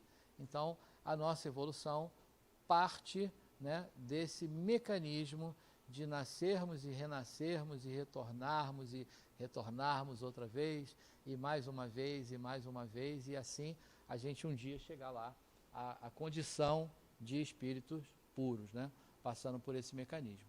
Bom, por hoje, né, falando de reencarnação e ciência, a gente vai ficar por aqui, mas na próxima semana voltaremos a falar sobre reencarnação, aí abordando um outro contexto, né, abordando a questão da reeducação, porque a gente vai começar a desconstruir aquela ideia de que eu tenho que pagar porque eu fiz errado, né? Então, e às vezes trazer culpa, né? Eu me culpo por ter errado no passado, olha que coisa terrível, né? A gente, a partir da semana que vem, vai esquecer completamente a culpa, não sou culpado por nada, né? Posso ser até responsável por algumas coisas, mas culpado de forma alguma. Aquilo que eu fiz foi o melhor que eu pude fazer. Se eu fiz equivocadamente, foi o melhor que eu pude fazer. E agora eu tenho uma nova oportunidade de estar numa situação semelhante para que eu possa aprender aquilo que eu não aprendi na vez passada. Então, isso só deixando spoiler da próxima semana, para que a gente não perca esse capítulo. Então, por hoje, gente, muito obrigado. Tinha deixado ali um espaço para perguntas, mas o nosso tempo já chegou ao fim. Quando essa galera fica aqui em formação, é porque já era, então é só se despedir. Então, muito obrigado a todos por mais essa noite, obrigado pelo tempo de vocês, até outro encontro.